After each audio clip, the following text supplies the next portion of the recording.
बहू का ससुराल से मायके तक का सफ़र। राहुल, तुम कब मेरी बात सुनोगे?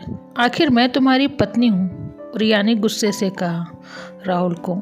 राहुल बिना कुछ बोले घर से बाहर निकल गया। अब ऐसा हर दिन होता है। रिया अपनी सास मंजू जी की बहुत इज्जत करती थी, लेकिन मंजू रिया को हमेशा नीचा दिखाने की कोशिश करती रहती थी। आज भी रिया ने सुबह जल्दी उठकर नाश्ता बनाया। राहुल को सूजी का हलवा बहुत पसंद था, इसलिए उसने नाश्ते के साथ हलवा भी बनाकर सभी को परोस दिया। उसके ससुर रमेश जी ने मंजू जी को डांटते हुए कहा, ये क्या फिजूल खर्ची है, सुबह सुबह देसी घी का हलवा। मंजू जी ने रिया को डांटते हुए पूछा, क्यों बहू, ये देसी घी क्या तेरे मायके से आया है?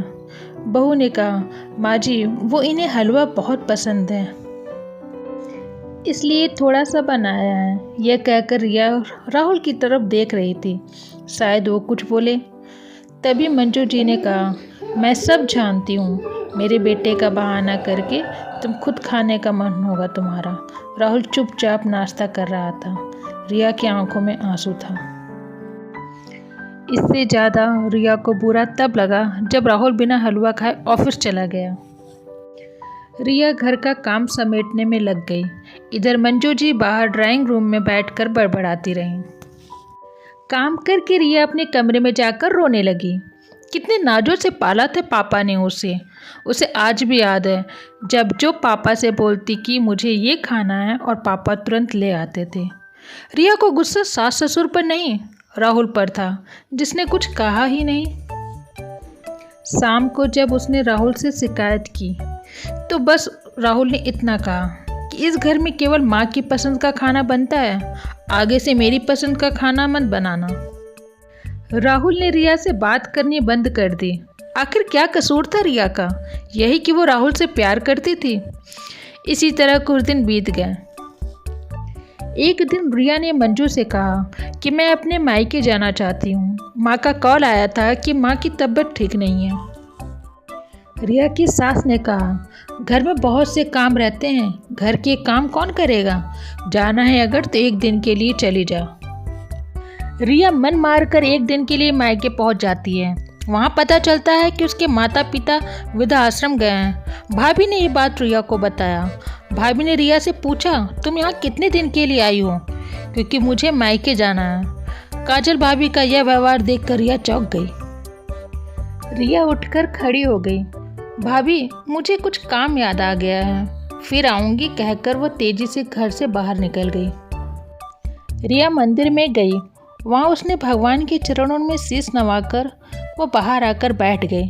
तभी सामने के पेड़ के नीचे उसे अपने माता पिता बैठे दिखाई दिए। रिया भागते हुए अपने मम्मी पापा के पास गई और बोला कि ये कैसे हो गया?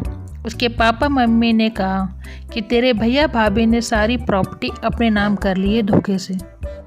उसके बाद हम बोझ बन गए, हमें घर से निकाल दिया। अपने पापा मम्मी का हाल देखकर रिया को लड़की होने पर अफसोस हुआ, क्योंकि वो अपने ससुराल वालों को जानती थी, उसको वहाँ नहीं ले जा सकती थी। रिया अपने ससुराल जाकर घर का काम निपटाई और राहुल अपने ऑफिस के काम में लगे हुए था। उसने रिया को गुमसुम देखा तो उसने कहा कि क्या हुआ? रिया ने राहुल से कहा, क्या मैं अपने मम्मी पापा को यहाँ ले आऊँ? राहुल ने कोई जवाब नहीं दिया और करवट लेकर सो गया। इस बात से रिया को बहुत गुस्सा आया। रिया ने मन में सोचा कि इनकी मम्मी पापा की सेवा नहीं करूँगी, देखती हूँ कौन इनकी सेवा करेगा। रिया सो गई और 2-3 दिन बीत जाने पर उसकी चिंता बढ़ती जा रही थी।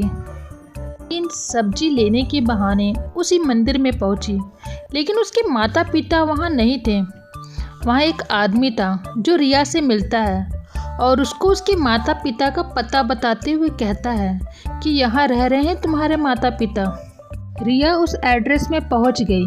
दरवाज़ा खटखटाया तो एक लड़की आई। यहाँ का पता मुझे मंदिर में मिला एक आदमी ने दिया, रिया ने ऐसा बोला उस लड़की से। लड़की ने बोला, रिया दी, अंदर आ जाइए। को कुछ समझ नहीं आया, वह अंदर आ गई तो देखा उसके माता पिता सोफे पर बैठे हुए थे। रिया ने अपनी माँ से कहा, माँ आप यहाँ? उसकी माँ ने कहा, बेटी तुझे याद है तेरी शादी के बाद तेरी सास ने 50 लाख की डिमांड की थी। दामाद जी को बिजनेस खोलना था, इसलिए तेरे पिता ने उसकी डिमांड पूरी कर दी थी, जिससे कि तू सुखी रहे। जब तू हमसे मिलकर घर लौटी तो उसके अगले दिन दामाद जी आए।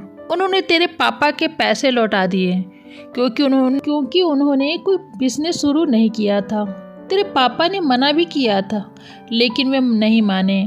उसके बाद उन्होंने प्रॉपर्टी डीलर से मिलकर 2 दिन में यह मकान खरीद दिया।